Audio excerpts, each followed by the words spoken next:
So my name is Tim Sandle and I'm a committee member of FARMEG.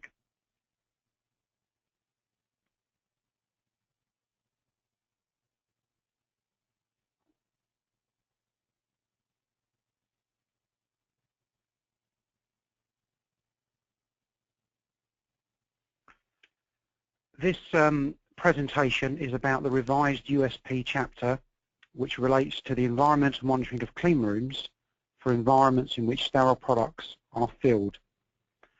The webinar is designed to last for around 1 hour. And if there is time for any questions at the end, we will take those, or alternatively, we will ask people to email in their questions or discuss them on the FARMEG LinkedIn forum. So a substantially revised chapter for USP 1116 was published in May 2012 with the 35th edition of the United States Pharmacopoeia. In reviewing this chapter, I will attempt to link some of the findings in the USP to other GMP guidelines. One thing I'm keen to emphasize is how the USP chapter relates to EU GMP. And there are some differences, and in this sense a degree of caution is required. So part of the emphasis of this talk is to look at the USP in the context of the European perspective.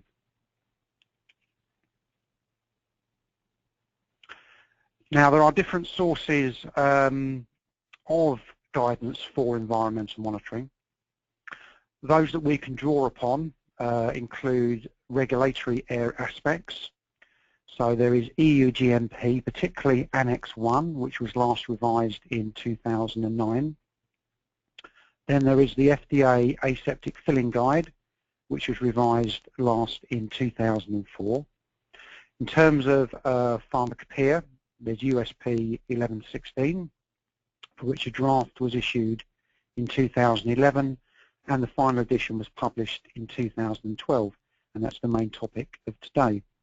There are also standards, of which the most well-known is probably ISO 14698, which was last updated in 1999. Then there are some industry best practice guidelines, most notably PDA Technical Report 13, last revised in 2001. And then there is FARMEG's own current review of environmental monitoring, which was issued in 2010. And there are also some prominent authors who are listed on this slide. However, despite all that advice, it remains that the environmental monitoring program is an area which the site microbiologist must develop. And there are a lot of key questions which need to be grappled with and eventually put into some form of policy or rationale. And this includes such areas as which type of media to use, how long to incubate for, how frequently to monitor, sampling methods, when to take the samples, sample locations, and things such as data analysis. So this presentation will have a look at some environmental monitoring guidance, particularly how the USP chapter should be seen in context, a little bit about the background to the USP 1116 chapter, how and why did it change, to touch on some of the main changes and potential debates, such as areas of method limitations, the move towards assessing environments through incident rates, questions about frequencies of monitoring, locations of monitoring.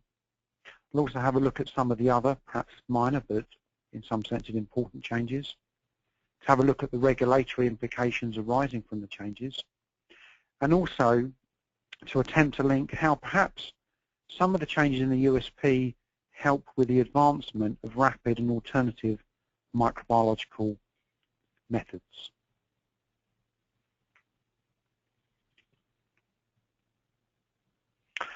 So of the various sources of environmental guidance out there, there is only one that is currently under revision that we're aware of, and that is the ISO 14698 standard, which is looking at biocontamination control. Now, this standard is not that widely used, unlike its sister standard, ISO 14644. And this is probably because the ISO 14698 standard is not referred to in any regulatory guidance. So ISO 14698 is currently under revision, subject to review by an international committee.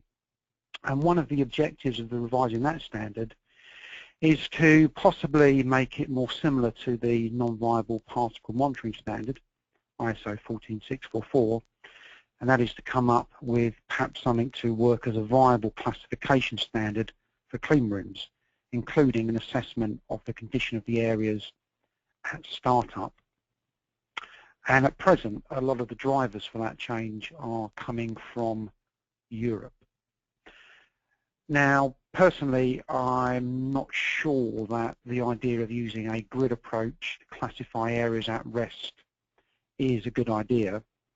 And here I think when we come on to look at the USP 1116 chapter, the USP's adoption of risk analysis is a far better approach because it's actually orientating the environmental monitoring towards the points of greatest need. But whatever happens with ISO 14698, it will be important that it is embraced by regulatory agencies for it to be of any use. So moving on to the USP revision, the process began back in 2005 with the USP Microbiology Committee. The objectives of the committee, my understanding, were to focus the chapter on environmental monitoring only, so removing any information relating to process validation, to focus the document exclusively on the monitoring of aseptic environments, so rather than look at all types of clean rooms and controlled environments, such as for non-sterile manufacturing, to bring the focus down into aseptic processing. And most importantly, to reconsider the alert and action level or limit concept. So after a long process, the final version of the chapter appeared on the 1st of May 2012. So, in considering the main changes, perhaps the most striking change is the change of title. So you can see here that the emphasis is upon aseptic rather than general clean rooms used for any healthcare product. So this creates a clear and intentional sterile and non-sterile distinction. So the retitled USP chapter is microbiological control and monitoring of aseptic processing environments.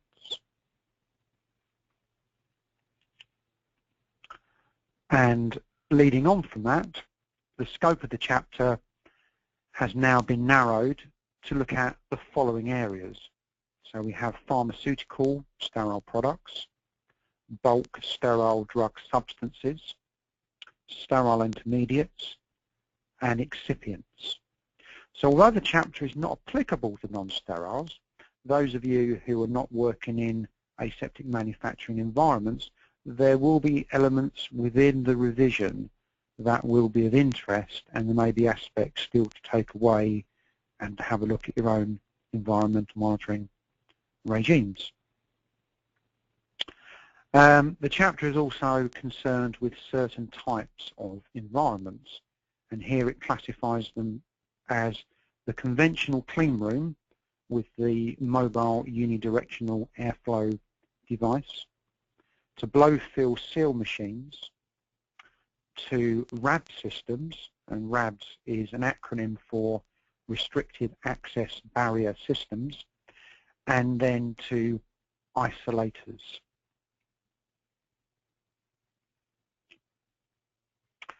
Another important point to make is that having said that the chapter is focused on sterile processing, it doesn't include all sterile products, but only those products that are filled aseptically.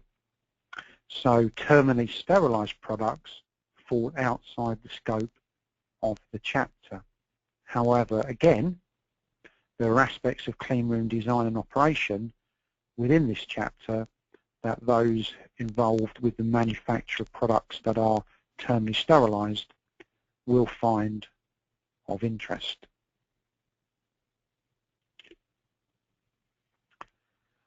In looking at aseptic filling, it's also important to note, and this is a useful thing to bear in mind when having regulatory inspections, is that the chapter is not unrealistic in the requirements in relation to levels of biocontamination. The chapter indicates that a low level of contamination over a given period of time is considered to be, in some senses, expected and possibly even normal. And this is because the presence of people and due to the limitations of the current clean room and isolation technology will occasionally result in the detection of microorganisms. So to select a quotation from the USP chapter, it states that, and I quote, an expectation of zero contamination at all locations during every aseptic processing operation is technically not possible and thus unrealistic, end quote. So as this quotation illustrates, going for zero contamination in aseptic filling is possibly an impossible goal to aim for. Next, an interesting point to note is that with this revised chapter, that all of the old USP clean room descriptions have gone. So whereas previous versions of the USP referred to a metric clean room notational system, so you would see things listed such as M3.5, that is no longer there. Also, any references to the previous class 100, class 10,000, etc., which were assessments of clean room particulates as measured in cubic feet, no longer appear in the guidance document. So very much like the FDA 2004 guideline, the USP chapter now only refers to clean rooms by their ISO 14644 class. So here you'll see in the chapter it refers to ISO class 5, ISO class 7 and ISO class 8. So here we do have a difference with both European Union GMP and World Health Organization GMP on one side and the USP and the FDA guide on the other side. And this is because the World Health Organization and EU GMP use an alphabetic notation. So here clean rooms are listed as grade A, grade B, grade C and grade D. So there is an extent a translation issue. Now confusingly, both WHO and EU GMP refer to ISO 14644 for classification of clean rooms, but stick to the alphabetical listing for assessing clean rooms in operation.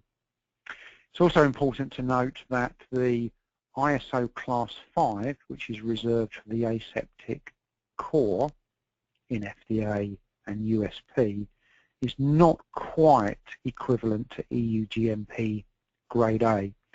And this is due to the difference of the 5 micron particles which are required by EU GMP.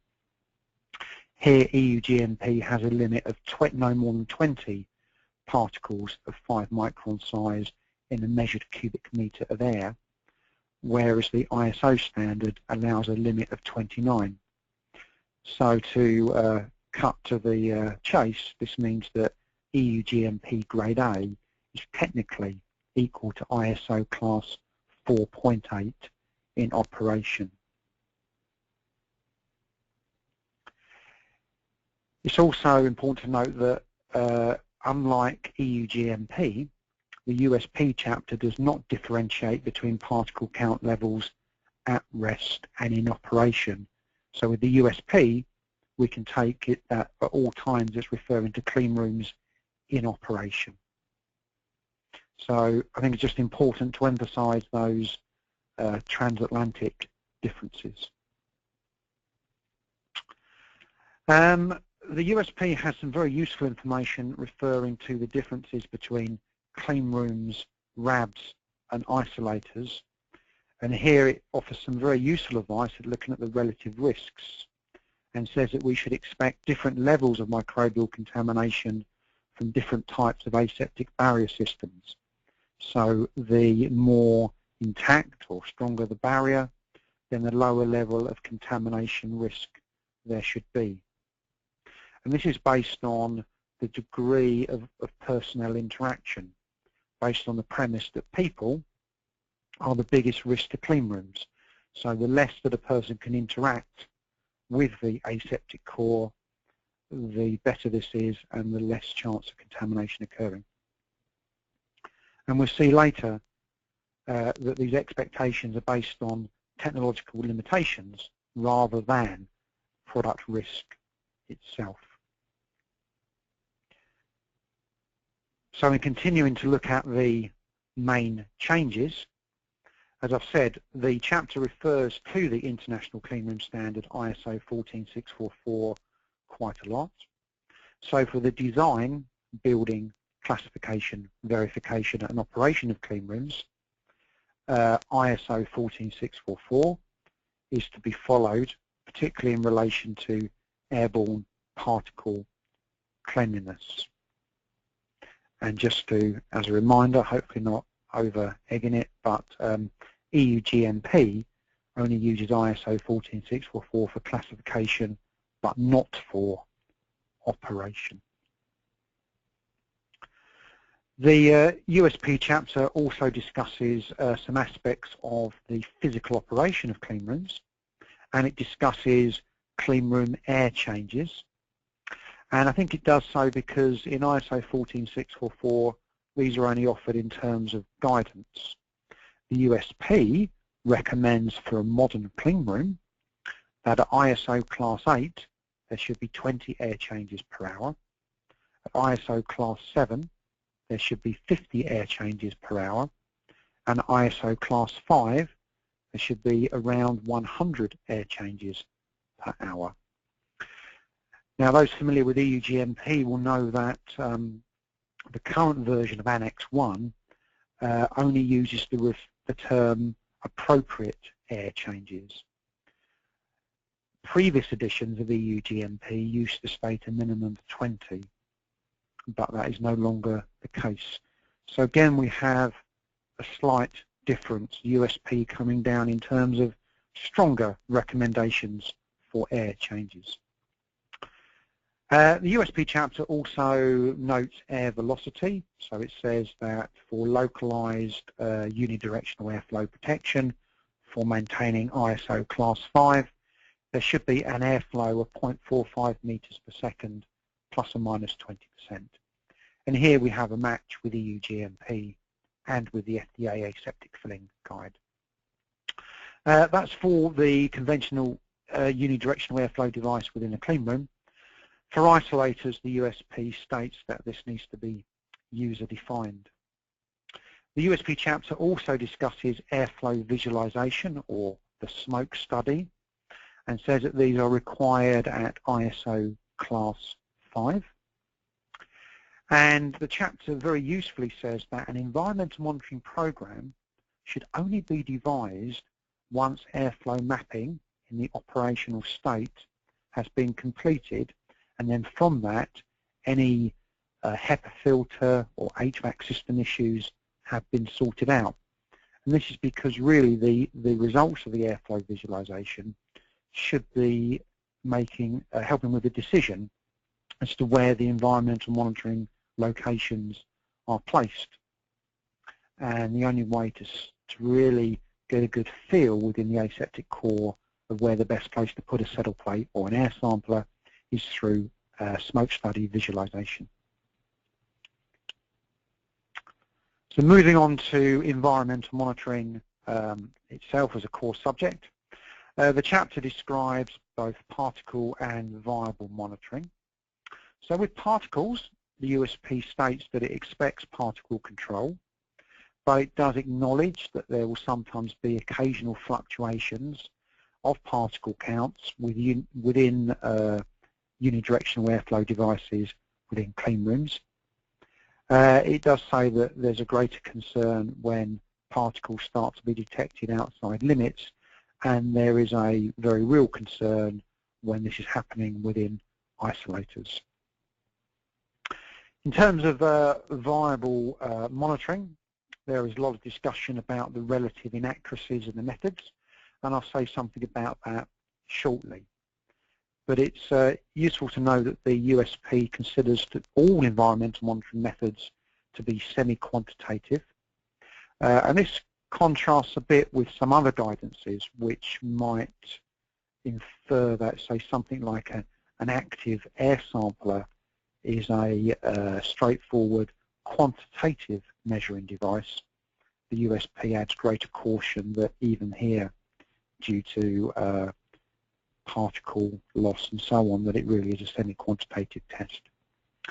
And so this reason about perhaps the semi-quantitative aspect of the methods places a greater emphasis within the chapter upon trending.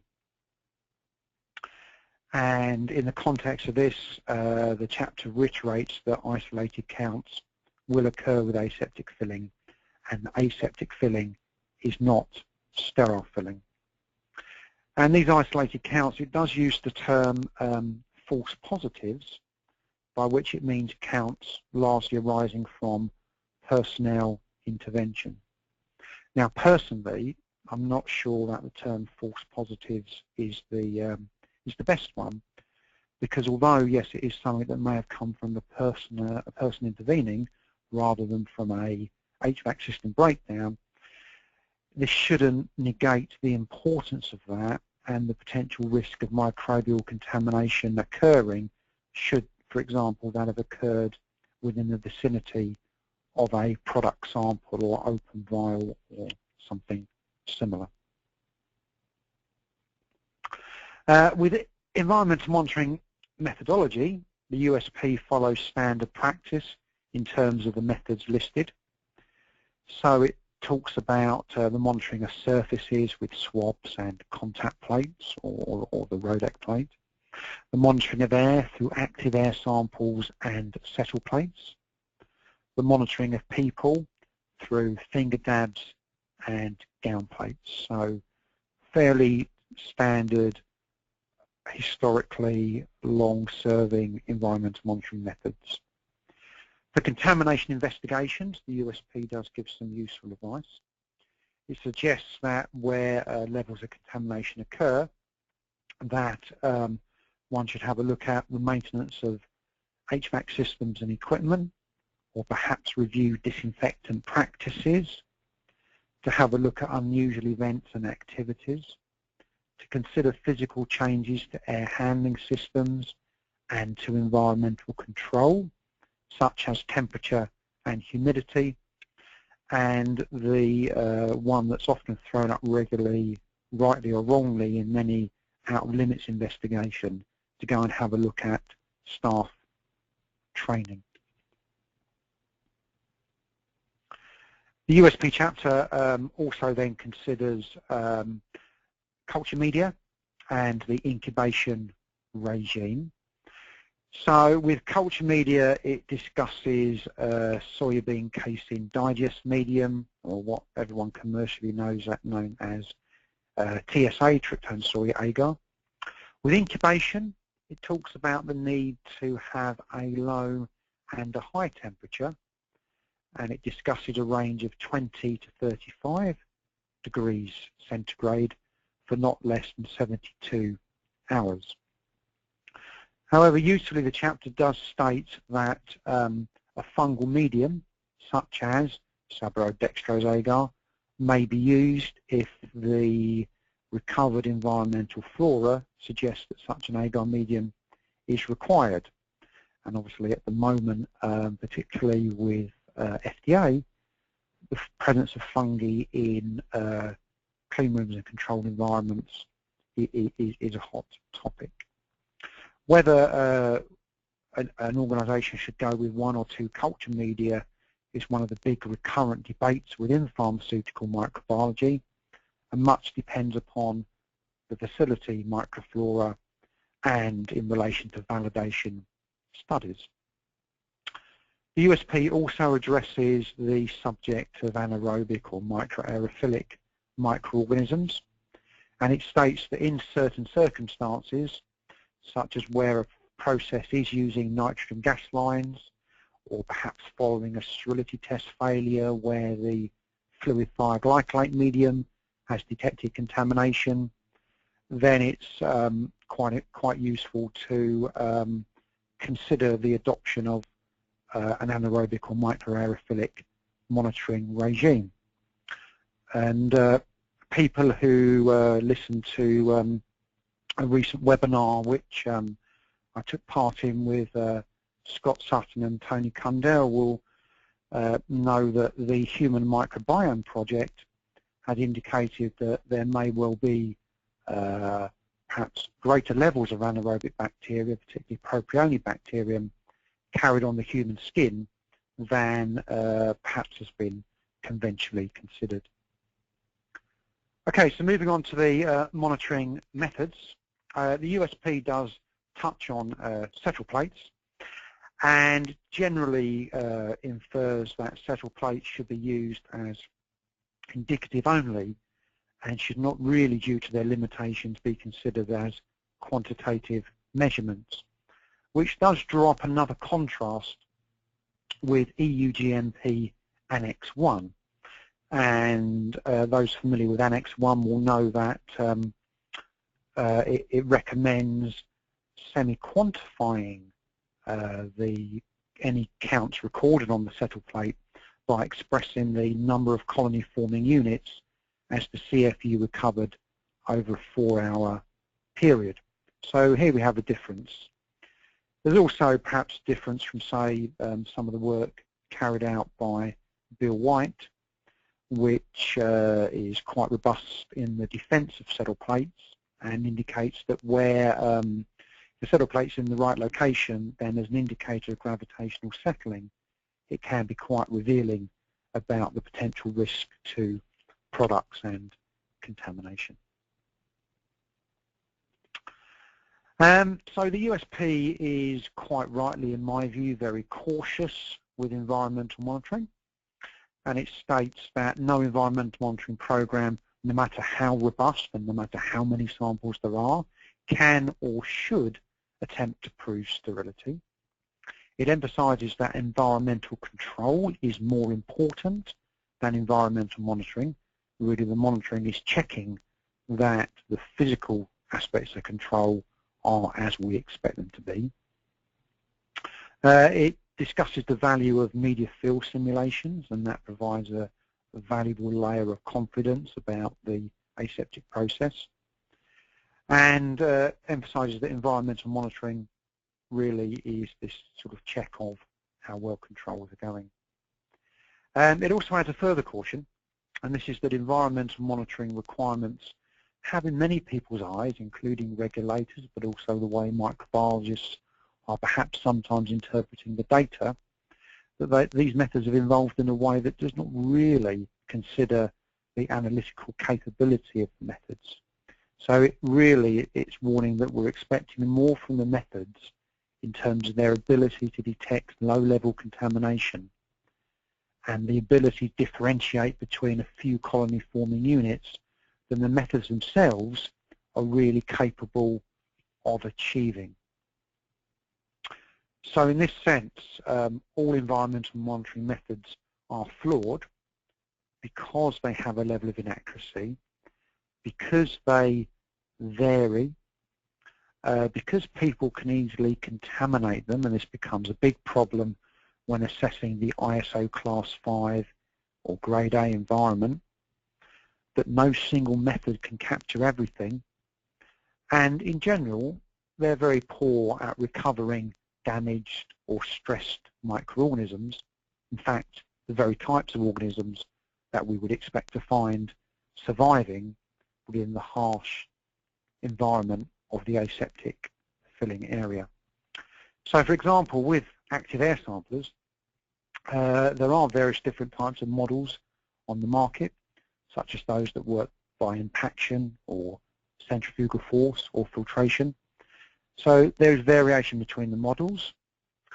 Some published studies indicate that they can vary in their efficiency by up to 10-fold, and they have issues of accuracy, precision and sensitivity. And similarly with surface methods, generally these have poor recoveries. A contact plate maybe picks up 50% of what's on a surface, a swab moving down to the lower regions of 25–20%. And then there are concerns with disinfectant neutralization and the problems in finding a universal disinfectant neutralizer. So following on from this, the USP then says, well, if these methods are inaccurate and limited, then the very nature of the alert and action level concept needs to be called into question. And it's really saying that alert and action levels have evolved without sufficient consideration given to the inaccuracies in the methods used to detect microbial numbers. So for example, treating a result of 4 colony-forming units as anything significantly different from 2 colony-forming units is not really scientifically justifiable. And this is because, and there's some very good works done by from papers from people like Sutton and Akers, saying that the limit of quantitation of the number of CFU that can be accurately reported is somewhere around the level of 15. So from this, the USP is indicating that the word limits shouldn't really be used. These are monitoring levels. They should not be considered to be specifications and should be seen as informational only. And instead, it's better practice to count non-zero events. So in other words, it's more important to show how often colony-forming units are detected rather than worrying about the total number of colony-forming units from any single event. And it goes on to discuss the use of a contamination recovery rate metric, and one that's grounded on historical findings based on what is actually linked to the performance of the clean room or aseptic filling line.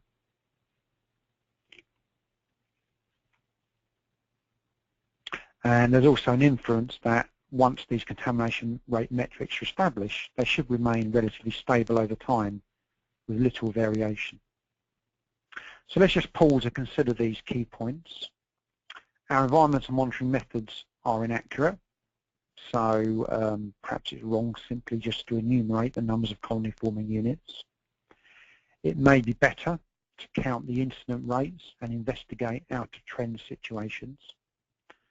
The limit of quantitation is somewhere around the level of 15. But it's also important to emphasise here we do have disagreement with EU GMP over this idea of numerical values. So one of the dangers is it could be assumed from too literal a reading of the USP chapter that if a plate has a count of up to 14 in the aseptic manufacturing area, it's okay, and if it's 15 and above, it's a problem, and that would stand against EU GMP Annex 1, inferring that a count of 1 is something that's reacted upon. And a number of MHRA and Irish Medicine Board inspectors that I've spoken to have expressed concerns about this. But I don't think the USP is saying ignore these high counts. It's more focused on the aspects of trending and long-term assessment. So the counter view is it doesn't really matter, because if counts above 1 are rarely recorded, what really matters is how often this happens, as this gives an indication of a decline in aseptic practice or bad operation or operators or a damaged HEPA filter. So what the USP is saying is that at very low recovery levels, there is no way to establish alert and action levels statistically, and the counts are simply too low to make statistical analysis useful. So instead, it's better to look at hits or incidents, and certainly at ISO class 5 or EU-GMP grade A, these hits should be very infrequent indeed. So before looking at what the USP considers to be an acceptable level of incidence, or at least a starting point, what was the previous situation? So here I've drawn up a table, and this is looking at active air samples for clean rooms in the operational state. And you can see that with EU-GMP Annex 1, the 2004 FDA guide, and with the previous version of the USP, the numerical values were essentially identical, albeit with the USP being slightly higher. So that was the situation, relatively harmonized. So what is the USP now recommending? Well, it's talking about, as I said, contamination rates, that is non-zero incidence, and it's saying that these rates should be different for different environments. So you can see that it's divided between isolators, a unidirectional airflow device in an ISO class 5 clean room, ISO 7, which is equivalent to the EU-GMP grade B in operation, and ISO 8, which is equivalent to the EU-GMP grade C. And you can see, so for example, with the isolator, we're expecting results over time of less than 0.1%, whereas for the conventional filling machine within the clean room, it's rates of less than 1%. So you may be reading this and it may throw up some questions, and two which spring to mind are these incident rates achievable? And another question is, should the level of risk really not relate to the product and be irrespective of the environment? Because there's one danger here of saying, well, if I'm filling product X in an isolator, I must be achieving less than 0.1%. However, if I move product X to another facility down the road and filled it under a UDF device in a conventional clean room, I'm allowed to have less than 1%. But it could be the same product going for the same patient group.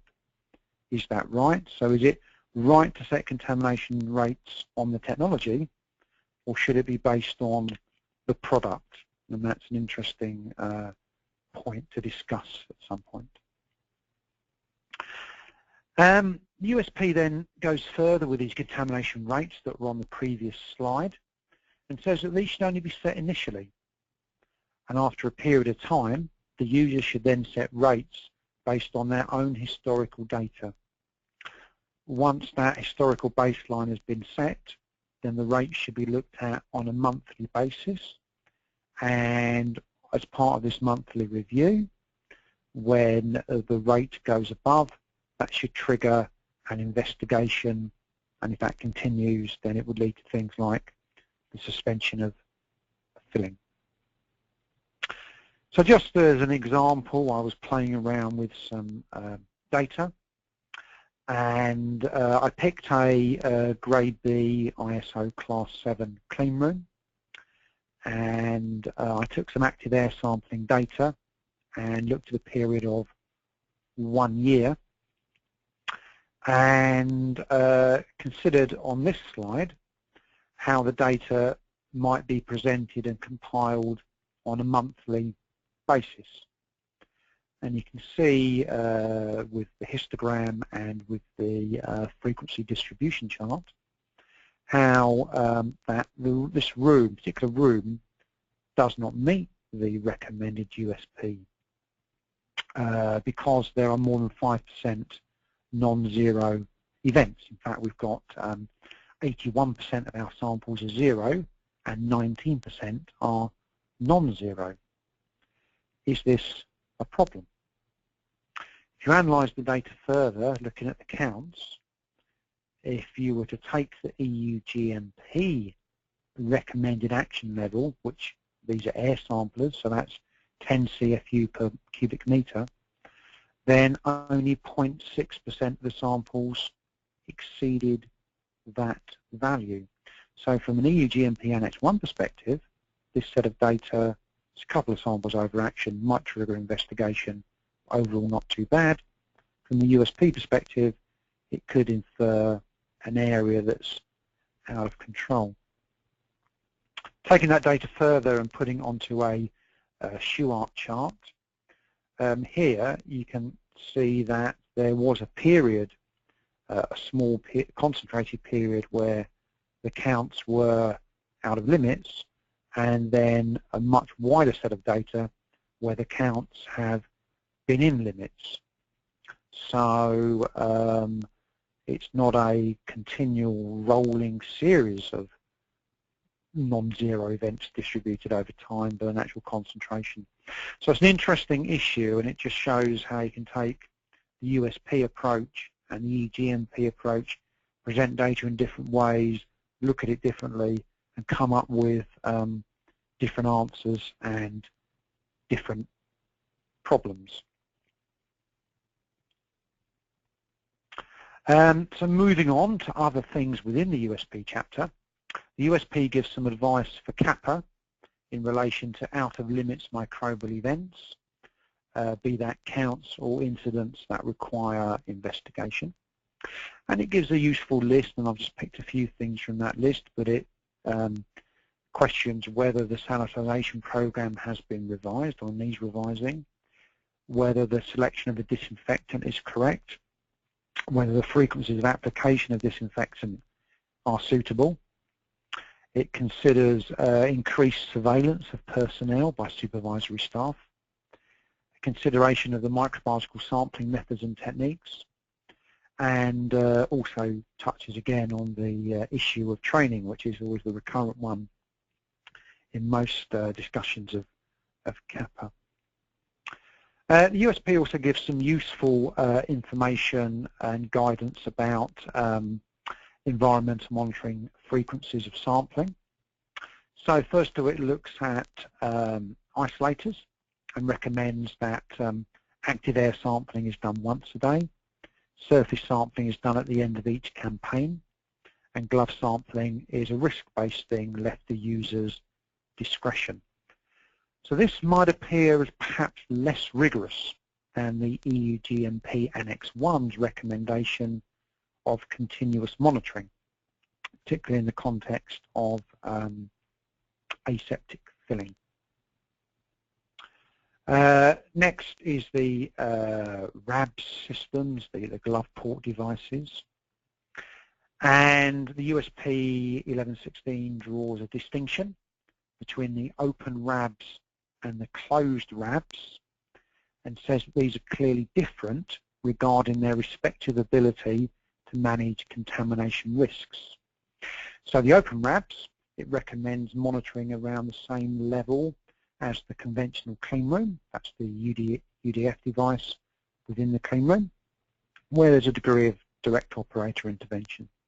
But with the closed RABS, we're moving to something that's almost an isolator, and this should be at a higher frequency, and we should expect lower contamination rates due to there being less personnel activity. With the standard clean rooms, this is actually unchanged from the previous version of USP 1116. And so for ISO Class 5 areas and ISO Class 7, that's our Grade A and Grade B clean rooms, It recommends monitoring each operational shift. For the ISO Class 8, which is our EU GMP Grade C area, it recommends carrying out environmental monitoring twice per week. And then with other areas, which by inference is the EU GMP Grade D area, because there's no direct equivalence for that area within the USP, it talks about monitoring on a once-a-week frequency. With sampling locations, and I'm very pleased to see this in the USP, is that it does touch upon the use of a grid, such as found in the particle counting standard, but it dismisses this, and quite rightly says that sites of monitoring should be orientated to areas of high personnel activity using some form of risk assessment. And this is undertaken by careful observation, mapping the clean room, and noting the most likely routes of contamination, what people do, and where the biggest product contamination risk is. And to me, this is very sound advice. Other things in the USP chapter that are perhaps more minor but equally important. There is a strong emphasis upon staff training, particularly those who take microbiological samples, and they need to go through some microbiological awareness. So if this is an activity which is delegated to production staff, then the quality department should make sure that these staff have a good level of training. It also states that there's a need for a qualified site microbiologist to be based on every site. So that may come as a relief to some of you listening. There's also a mention of staff health checks and to have very strict control of entry into critical areas. An emphasis on the importance of correct gowning and of the use of risk assessment and methods of risk mitigation. The USP also mentions rapid microbiological methods for environmental monitoring and sees this as a significant future application. And here, standing back and thinking about things, the current technological wave of the spectrophotometric particle counters that can distinguish between viable and potentially viable microorganisms do seem to offer a good advantage and a very good fit with the incident rate approach. And for those who want to know more about that, then I'd recommend that you have a look at Dr. Michael Miller's website, and there's some useful advice on there about this technology. However, aside from that, non-tools rapid methods, all references to the validation of environmental monitoring methods have been removed from the chapter, and whether they appear at a later date remains to be seen. There are some other sort of differences just worth highlighting in relation to other regulatory guidances. So we have with EU GMP, although we have the limit of 1, we also have the reference to these being average values. We have the FDA Aseptic Filling Guidance 2004 saying that there should be a acknowledgement and a reaction to individual excursions, and then we have the USP orientation towards incident rates. And around that, I think this is the area where I would very much like to see greater harmony between different areas of regulatory guidance, because I think it can cause confusion in regulatory inspections and could mean more work for the microbiologist in the way that they present and interpret data. It's also notable that both FDA guidance and EU GMP have a section about microbial resistance to sanitizers, and that isn't an area that's covered in the USP chapter. However, the USP does offer some advice on media field criteria, which is actually slightly different and actually enhances upon what's in EU GMP Annex 1. So they're both worth drawing those texts together and analysing those. In terms of future developments, it is notable that the USP may be considering a non-steriles chapter. If you can ignore the number that's referred onto the slide, that would not be the actual number, but a chapter around microbial control of non-sterile processing environments may be developed in tandem to USP 1116. And it would be useful here for such a chapter to define operational controls over non-sterile process areas and really offer some advice about things such as monitoring times and risk-based location selection. I think the difficulties here are that the risks for non-steriles do vary perhaps much more widely than we'd find in aseptic processing. There aren't very clear standards in relation to facility design, and there are a lot of differences between different manufacturers. So this presentation is now drawing to a close. Just to reiterate what the main points from today have been. So what I've tried to do is to cover the main points from the revised USP chapter, to take those key elements and offer, where appropriate, a comparison to EU GMP Annex 1, and to pick up areas that I would hesitate to use the word disagreement, but might cause some confusion between regulators from different agencies and in terms of data interpretation. And that really falls down to this issue of examining the data as incident rates as against examining data as individual counts and individual excursions. And it probably is possible to harmonise the two, although data presentation might need to vary a little bit. So on balance, I say the USP 1116 is a useful chapter.